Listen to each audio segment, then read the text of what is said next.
bit. So this is part of a series that we've been doing all about trade compliance. So if you want to look at any previous episodes, you guys can jump on YouTube and go check out our playlist, or you can go to our YouTube channel or our FlashTube channel on our website.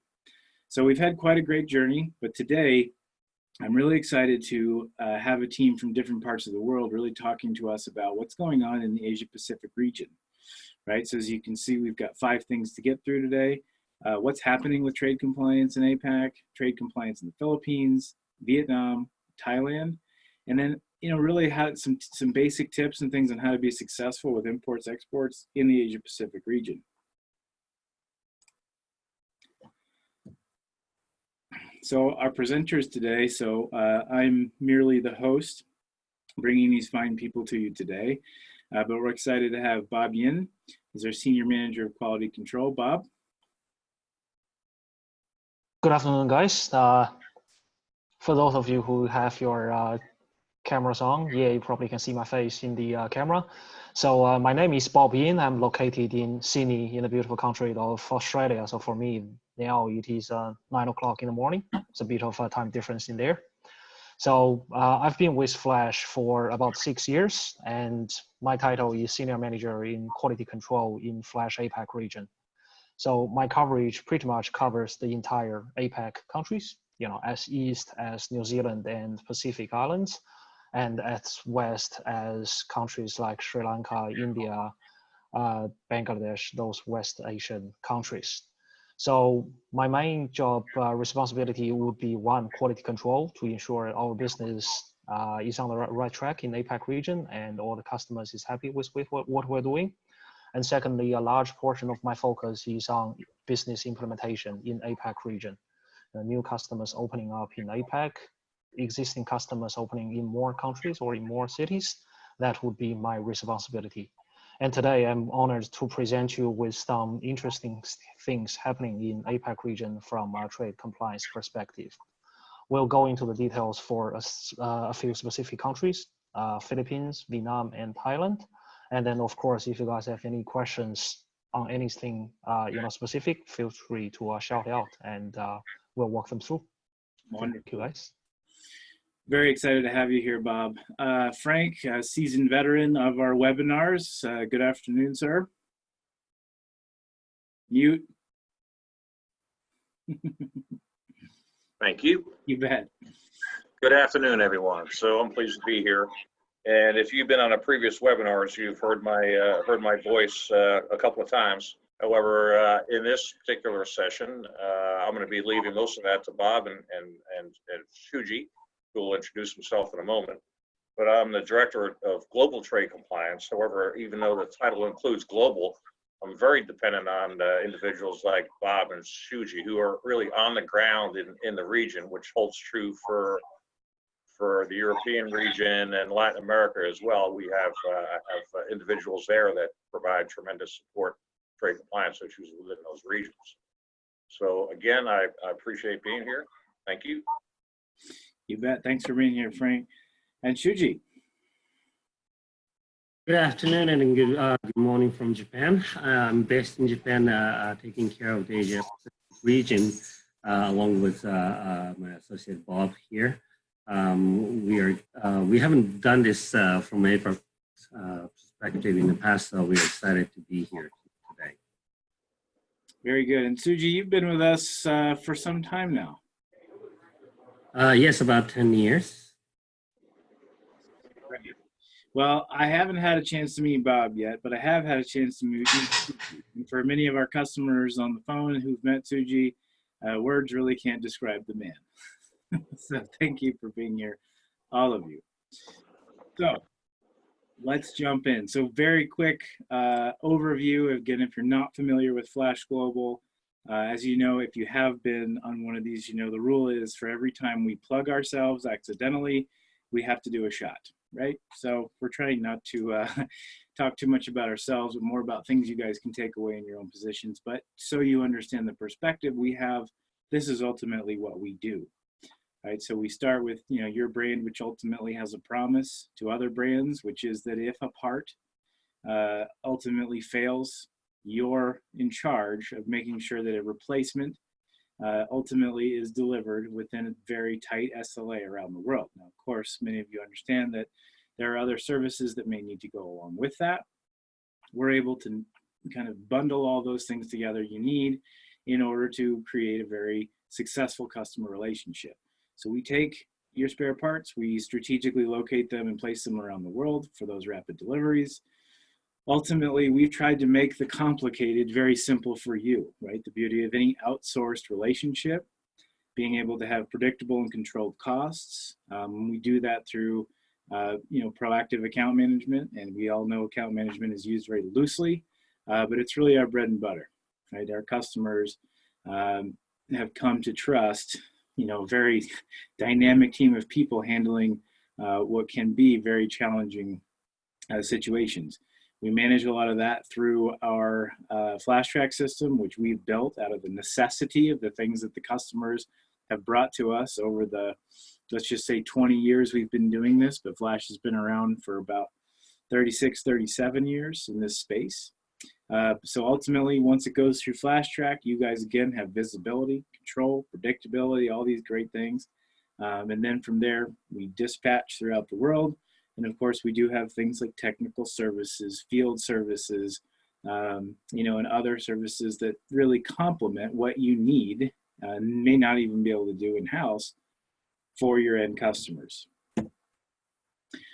So as part of our continuation of this series, and you guys have seen this one, trade compliance can be complicated. It can feel like this, right? Sometimes you might be looking at trade compliance as this big pile of paperwork, sometimes scary things, right? Like, violations that could end up putting you personally at risk as well as your company.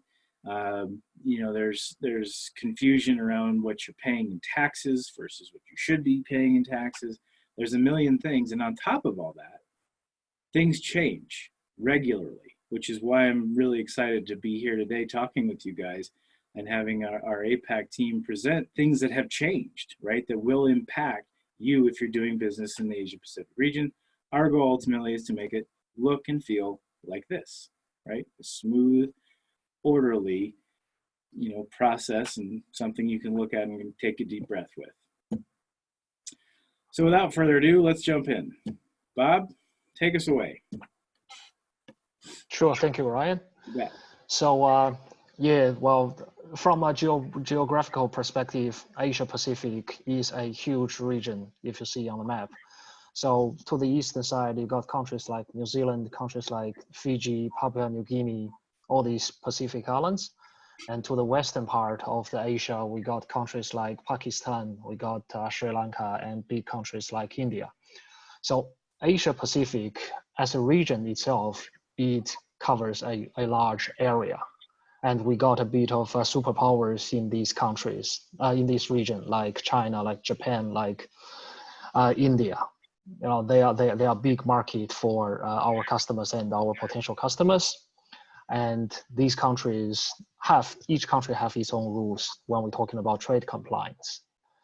So also in the entire APAC region, there are many well-established trade compliance systems in certain countries and regions. For example, countries like Singapore, regions like Hong Kong. Those countries has been renowned for their transparency and clarity in their trade compliance perspective. Singapore and Hong Kong has been a center of Asia when we're talking about logistics, when we're talking about transport. They have a very advanced regulations in import and export control regulations. So I believe for the customers who have already doing business in Singapore and in Hong Kong, the rules are very clear and there are probably not too much to worry about because it is very black and white. But for countries in many countries in Southeast APAC region, many of the countries, they are actually in a transition period with regards to the import and the export controls. So for example, we have been seeing many countries either announced that they will be putting import and export control in strategic goods, or the rules, the regulation changes have already started. So the goal for these countries, these Southeast APAC countries, is to bring the rules and regulations for strategic goods in line with the standards of more developed countries. For example, United States, for example, European Union, and even up to the standards of Singapore and Hong Kong. 5 years or 10 years ago, when we talked about strategic goods controls in countries like Philippines, Vietnam, Thailand, Indonesia, people pretty much will say, now there's no such a thing. There's no strategic goods control regulations in these countries. There used to be, many different kinds of rules governing the import and export controls. But when we talk about strategic goods controls, there are very little to none in these Southeast Asia countries. But starting from earlier this year, we have seen many news has been announced that countries like Philippines and Vietnam and Thailand, they are developing their own rules when we talk about strategic goods controls. So today I would like to take this opportunity to do a brief introduction of what is happening in these three countries, and also present you with a picture of what is happening in the region and what are the regulations that are being changed or introduced in these countries. So Ryan, next slide, please. Very good. Yep. So the focus of the of today's webinar would be three countries, mainly Philippines, Vietnam, and Thailand. They are not big countries, but we have seen things has been changing in these three countries. So a common phenomenon that we've been observing in these three countries is some countries doing import control, some countries doing export control, and some countries doing both control on import and export. But the focus at this moment across these three countries, they are mainly on the ECCN 58002 products, which we will go into details when we talk about every individual countries. So we'll start with the countries in Philippines, because many of our existing customers have heard the news that there are something going to happen in Philippines. What is happening, when it is going to happen, and what will be the impact on our customers' business. So for Philippines, the expected regulations that will be happening soon would be the control on the ECCN 58002 products, which is the products that have encryption functions. So the Philippine government have announced a date of Q3 2020. That will be the day when the export control of ECCN 58002 products will happen in the country of Philippines. So when we talk about ECCN 58002 products, mainly we are considering the strategic goods, strategic controlled goods, or say dual-use goods. A brief explanation on dual-use goods, for the people who is not quite familiar with the concept, is this kind of goods is referring to the products or the parts that can be used for a military purpose as well as for a civilian purpose. So that is what we call dual-use goods. So Flash, as a long-time provider for the after-sales logistics market, for the service supply chain market, in our customer portfolio, we are mainly talking about tech parts, the parts in telecommunication industry, the products in network, in security, in healthcare industries. Those are the parts where we'll be focusing on. So primarily, we are talking about the parts that contains certain level of technology. So for Philippines, the countries, the entities that would be exporting the strategic goods controlled parts, the ECCN 58002 products, in this classification, they will need to provide a few information to the governing authorities in order to obtain the export license as well as export permit. So first of all, we will need to have a EOR entity, which is importer and exporter of record, registered in Philippines. So only a local entity would be able to register as a IOR and EOR to export those ECCN 58002 products. So what we as a company Flash, what we have in place, we have a long-term partner in Philippines. Many of the audience today have been working with them for a long time. So they have registered with the governing agencies to be a trader of ECCN 58002 products. So our partner in Philippines, they are fully qualified to import and export 58002 products.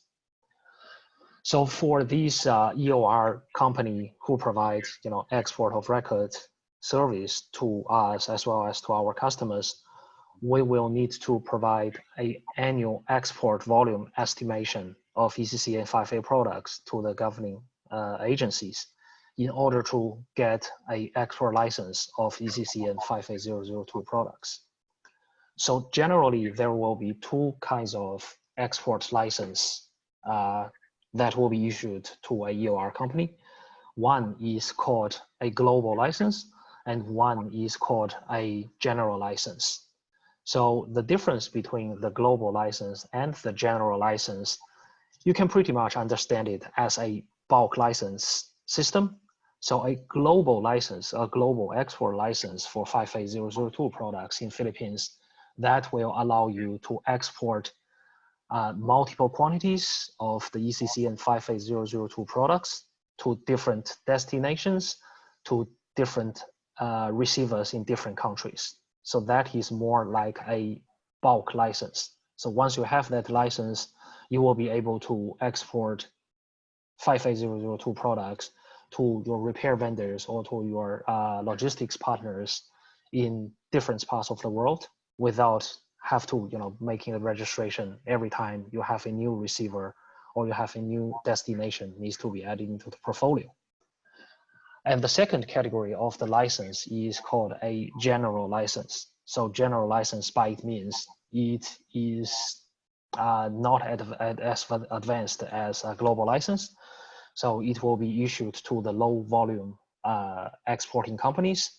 And every time you will need to add a repair vendor, for example, in a different country into your logistics network, into your portfolio, we'll need to amend our pre-approved list under the general license. So the EOR would be able to export the products into the new repair vendor in the new countries. So that is the key difference between a global license and a general license. So our EOR, sorry, Ryan, can you go back? Oh yeah, Sorry. Yeah, you're good. Oh yeah, right, yeah, all right, yeah, right. So the second part of the information that will be that we will be providing to governing agency is the estimated part numbers that will be exported, and as well as the technology details and data sheets. So Philippines, each country have its own regulations governing what part is controlled and what part is not. So for Philippines, the system is pretty much based on the US ECCN system, as well as the EU export regulations, but it is not a one-on-one match. The majority of the criteria in Philippines export control is the same or similar to US ECCN system, but there could be some slight difference between the two systems. So the purpose, we ask our customers or potential customers to share as much information with us about what part numbers will be exported and what the technology details and the data sheets is associated with the parts. So we can make a better decision to see whether the part is under control in Philippines or not. So a good starting point would be look at the master part list of your products that has ECCN 58002 products. But if you are not certain about whether this part is controlled or not, it is always a good idea to share the part numbers with us, to share the technology details, the data sheets, all these details with us, so we can ask our export of record DOR partner in Philippines to help us to make a better decision whether this part is controlled or not. So that is the main two categories that will need our customers or potential customers who will be participating in this program. So to be able to export the 58002 products, first we'll need to get a annual export volume estimation. And secondly, for the parts that we have dealt with, please share the part number with us. Please share the technology details and data sheet with us, so we could make a better decision to determine whether the part is controlled or not. So Bob, And they Yeah. so about this, Frank. So if I'm a customer, in all cases, is the only thing I really need to do, the only thing, but it's quite a bit of information, is just provide all the information regarding the functionality of my parts, including the data sheets and the estimated volume that I'm going to be exporting in a certain period of time. And then the EOR actually holds the license in all cases. Is that correct? That's correct. That's definitely a correct understanding. So our EOR, our customers could send all these details to us and we'll share it with our EOR, but that will be the EOR company in Philippines that hold the license to allow them to export these products. Okay, thank you. Yep. And also, go ahead, Frank. I'm good, thank you. That answered the question. Great. I was just going to talk a little bit, the master parts list, if you're, relatively new to this world, and or maybe in a startup or something and just heading that way, or you've even done it, this can be a cumbersome process. So if you're just starting it or have questions about it, I encourage you to reach out to any one of the people that you're working with. Flash or any partner can't do it for you because of the specifications and level of detail needed. But we can certainly, look over your shoulder, and as Bob was talking about, if you share some information with us, excuse me, or your partner, we can always provide, some pro tips, guidance, and look over your shoulder. That's right. Thank you, Ryan. So I know this is not an easy task, because that means we're going to put together a lot of information, different data sheets, different technology details, and all that. That could be a very time-consuming job. But at the end of the day, the more detail that is shared with us, the better decision it will help us to make. For example, when we are exporting 50 shipments a year, or comparing to when we are exporting 500 shipments a year, that will completely change the story. Because for a EOR that has only, for example, 50 export shipments a year, most likely they will get a general license. But for big exporter who will be exporting 500 shipments a year, most likely they will be able to getting a global license. So the more information that is shared with us, the more it will actually help us to find the better solution for you. So again, it is a time-consuming job. The length of the preparation time, it will largely depend on the amount of GCC and 58002 products in the company's master part list. But as you can see from the PowerPoint slides, it is never too early to begin the preparation for these regulation changes. So the more information shared with us, the better. The earlier we start the job, the better, especially when our customers or our potential customers have a large amount of 58002 products in the company's MPL. That will consequentially taking longer to determine which part is controlled, which part is not. So I would recommend our customers who have a large MPL, or who have many different 58002 products in their MPL, to start the preparation early. Yep, Ryan, we can move on to the next slide. Any questions so far? Hey, Bob, this is Frank again. I do have one question. Yep. Will this also cover software, 5D 002? The focus is only on 58002 at the moment, but 5D 002 is definitely included in the government publications, but it is not the focus at this moment. Okay, thank you. Yep, thank you. Okay, see if we can, here we go. Yep. So the second changes that we have seen in Philippines very recently, as recent as last month, is the Philippine Customs. They have introduced a value verification system modifications. They call that PVV SM stands for Philippines Value Verification System Modifications. So the purpose of these system modifications is to capture all these CI value discrepancies in a shipment.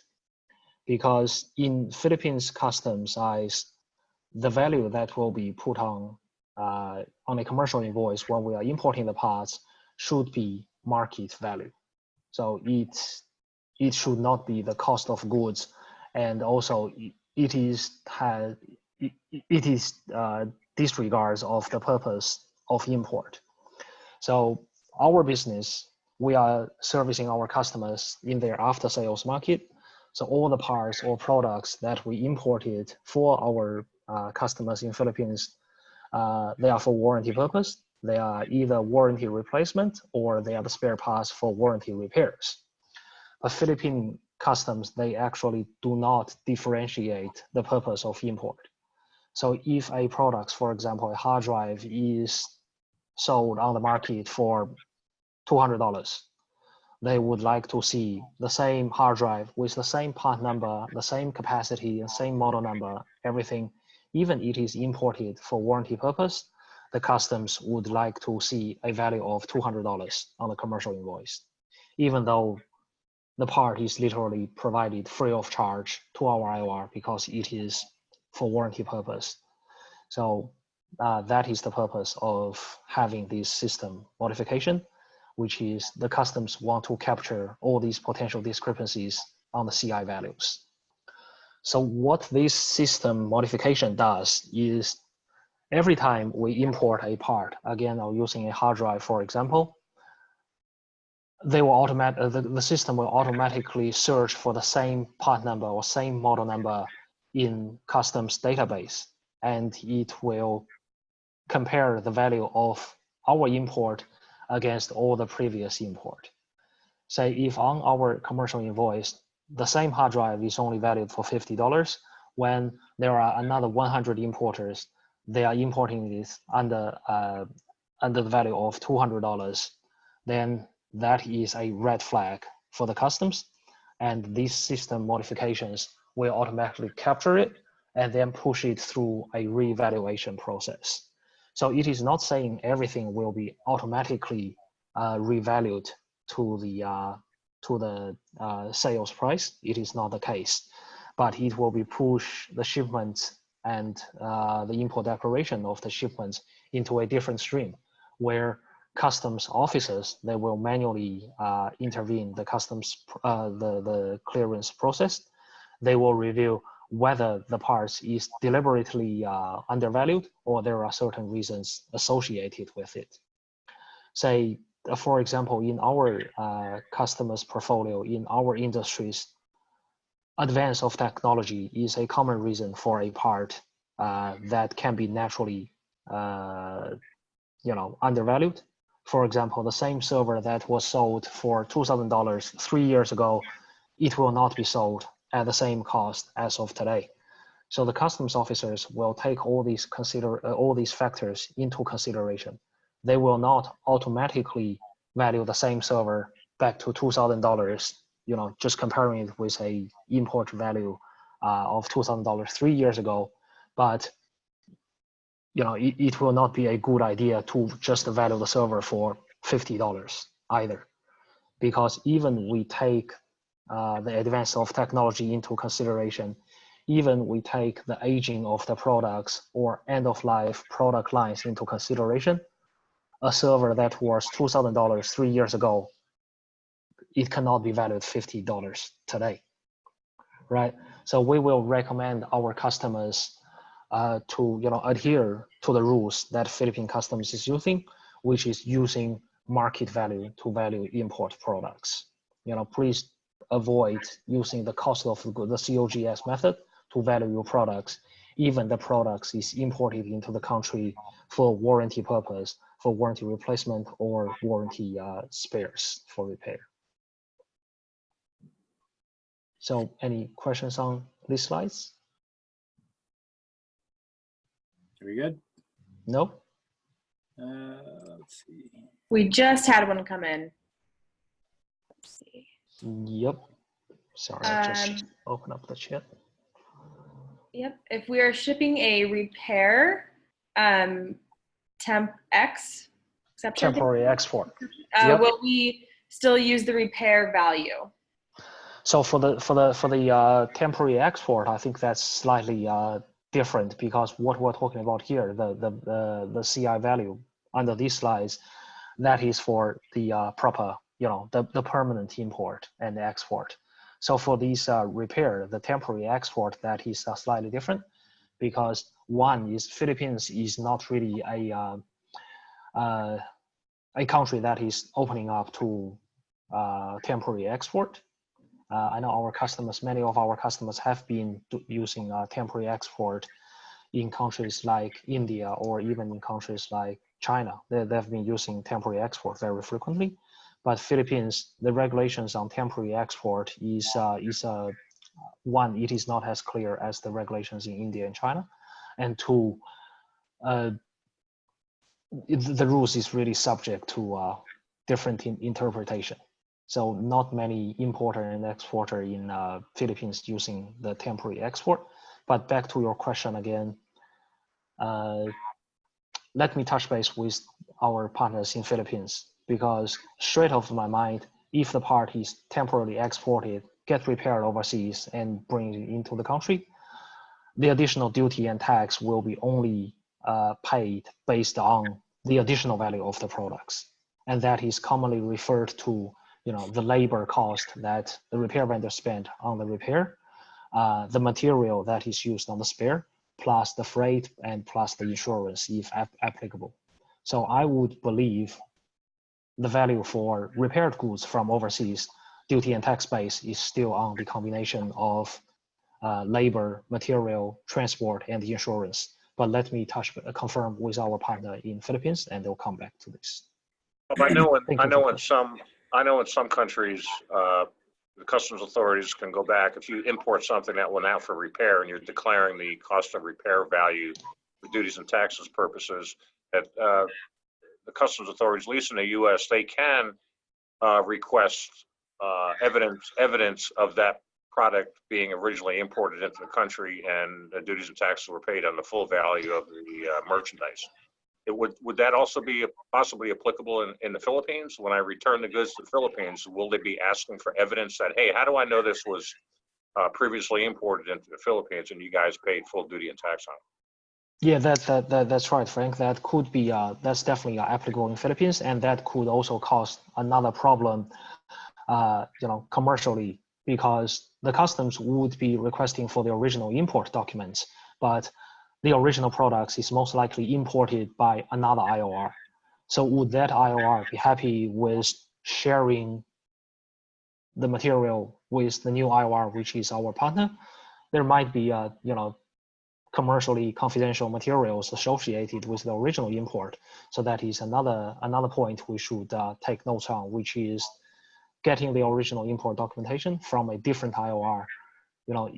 It is commonly a challenging activities, because what we observed is original IOR, they are not so likely to share the commercially confidential information. Right. So yeah, thank you for bringing it up, Frank. Thank you. Yep. So real quick, Manny, we'll make sure, obviously we have your contact information, so I'll pair you up with Bob to make sure that we, if there's any other discoveries, he can send us your way. Sure. And also, back on the question here, serial number. Yes, when we are exporting a defective part from Philippines to repair, the customs would have the serial numbers on record in their customs declarations. But what Frank is talking about, how can the customs to be able to determine the original import of the products have had its duty and tax paid? So that is not really related to when the part is exported to repair. It is more related to when the part is bring into the country. What was the value when it's bring into the country, and whether duty and tax has been paid. So I believe that's two different matters. I think perhaps maybe the question is, and I could be wrong, But there is a process here in the U.S. If I'm exporting something out for repair, I can register that part with the customs authorities, which would include the serial number, and of course they sign off on it. So when it's returned back to the U.S., I've got proof based on that registration that product did originate in the that same identical part originated in the U.S. I don't know if the Philippines may have some type of similar process to be able to do that. Yeah, I would say the process would be most likely similar. So when we're exporting the country, exporting out of Philippines for repair, we'll register the serial number. So when it comes back, we can have a match. But for the details, let me confirm with our partners there, and then I'll come back to that. Okay, thank you. Thank you. So yeah, Ryan, we can move on to the next page. Ready? Very good. Yeah. Guys, these questions are great. Keep them coming. Yep. Okay. So the next country of interest is Vietnam. So different from Philippines. So Vietnam, the regulations on the encrypted products, products with encryption functions, the regulations have started things September the 1st, 2019. So the preparation of these regulation changes, it started about Q3, Q4 last year. And after about 8 months, 9 months preparation, the regulation is kicked in and it is now active in Vietnam. So the regulations of Vietnam, when we talk about Philippines is on export only at this moment. But for Vietnam, the regulations has already started and it controls both the import and export of products that have encryption functions. So the regulations on a high level, it is very similar to the ECCN topics we talked about Philippines, but it has different focus. So in Philippines, we talked about dual-use products. We talked about strategic goods, strategic controlled goods.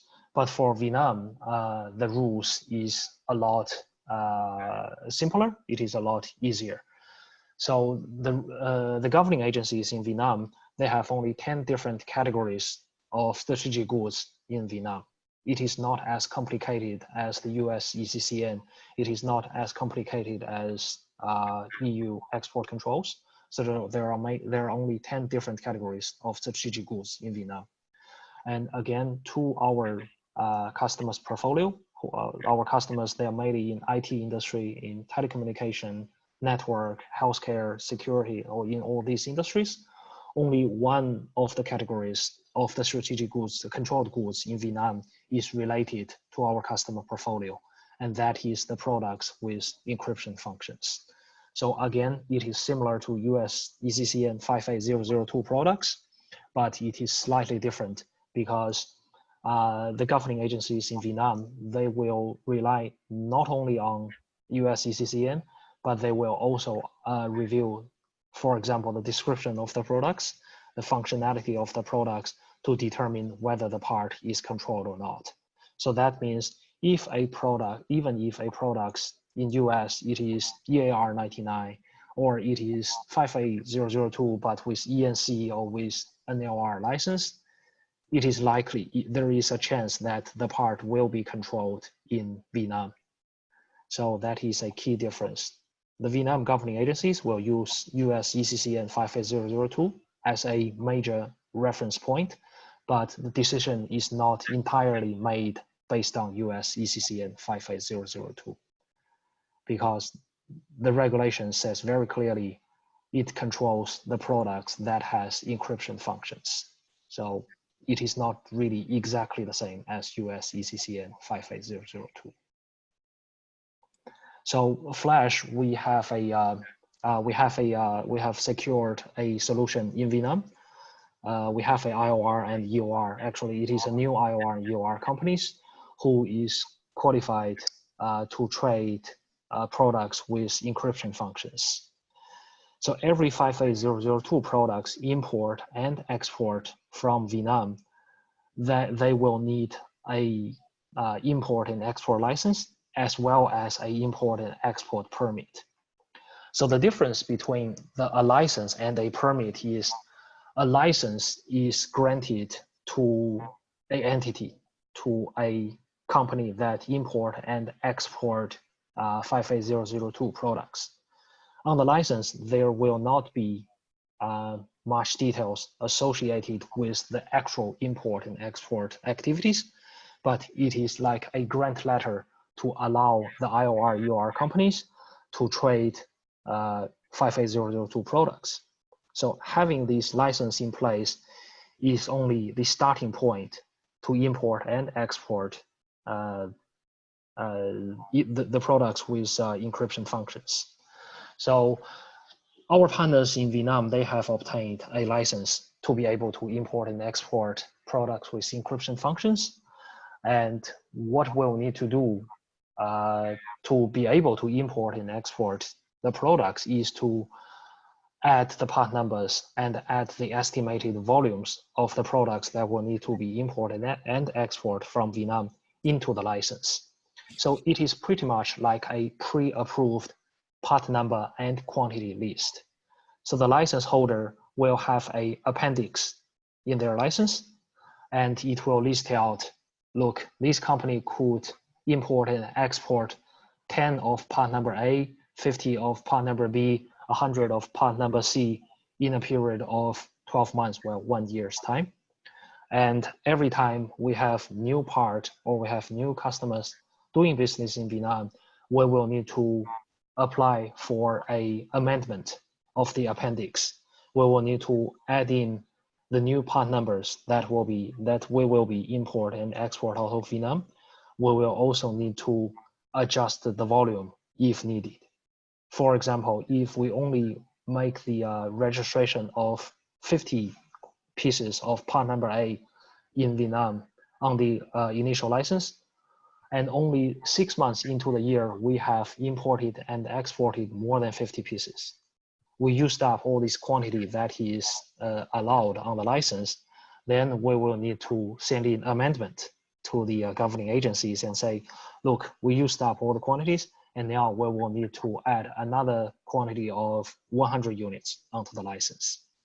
So that is the process we will need to go through every time there is a change on the new part numbers, or we will need to increase the quantity that is allowed to be imported and exported out of Vietnam. So when we have all these part numbers and quantities updated on the license, for each individual shipment, we will still need to get an import or export permit. So the permit is applied on a per shipment level. So every time there is a shipment containing the 58002 pre-approved 58002 products into the country or out of the countries, we'll need to apply for a separate import and export permit. But the application process of the permit is, it will not take long. It will become an integral part of the customs clearance process. So how it works is, when the shipment contains 58002 products, the customs broker will check whether the part number in this shipment is listed on the EOR or IOR's license. So if it is listed on the pre-approved list on the license already, all we need to do is apply for import and export permit, and it will be approved in a short period of time. I wouldn't say it will be approved straight away, but we are not expecting any additional delay to be added into the customs clearance process for obtaining the permit. So from a time perspective, it will not make much difference to apply for the import and export permit as of today. It will not add a significant amount of time to do the customs clearance. So we'll take a example of a potential scenario. So many of our customers, they are US based. So if a US company has its own entity in Vietnam, then that entity can definitely fill out an application for the license to be the IOR and the EOR themselves. So the key point is the entity will need to, the licensed entity, they will need to be the IOR and the EOR for the transactions. So company A has its own branch office in Vietnam. They are registered for the license to trade encryption products. That means, say, if a shipment contains 58002 products is shipped in from US headquarters into Vietnam, even the shipment is addressed to our warehouse in Vietnam, they will need the US company's Vietnam branch to be the IOR and EOR for the shipment. So the IOR has to be the license holder. That is a tricky point. So if our customers or potential customers, they don't have a US entity, they don't have a Vietnam entity, they don't have a Vietnam branch office who can register a license to trade the products, and then our customers will have to seek a partner like Flash, who has already secured a solution to import and export the products that has encryption functions. So our customers, their own Vietnam entity can definitely register and get a license, but that also means the customer's Vietnam entity will need to be IOR and EOR for incoming shipments. So that is a key point for customers who is considering, comparing the solution, whether they are using their own entity as IOR or use third parties like Flash to be their IOR. Okay. Yep. So any questions on Vietnam? Okay. We'll move through. Yep. We'll move through. The next country will be Thailand, and then Thailand will be a relatively a quick country that will be go through because the regulations, it is still in a very early stage. So my manager, Mr. Shuji Shigami, he attended a seminar held in Singapore about 3 weeks ago. And then that seminar actually gathered a lot of customs officers that is responsible for the strategic goods controls matters in different countries, right? The Thailand officer, they are not shy to share the news that even the news is announced in Thailand that they will be starting strategic goods control. It is still in very early stage, and there are many things, many details to be confirmed in the next few months. So again, what we have known so far is the focus is on control of dual-use goods for export and re-export at this stage. So the focus is on export and re-export. At this stage, import control will, I would imagine import control will kick in at some stage, but at this moment, in the near future, the focus is on export and re-export only at this stage for Thailand. And the registration of export license to deal with 55002 products, that will start January next year, January 2020. And it is said that the actual controls will start in July 2020, but that again, it is subject to change because the governing agencies, they are still collecting feedbacks from the industries, how to make the controls more feasible for the industries. I'm gonna say, So, Bob, hopefully they're yep. a little bit more precise than the Brexit ordeal, right? Moving. Right. Well, I think the difference is Thailand are probably not going to expect so many backs and forths like Brexit deal. That is something, Brexit deal is very, phenomenal. That is very unique situation. But Thailand, I'm not be expecting, government comes back and say, 6 months later, no, we are not going to control it.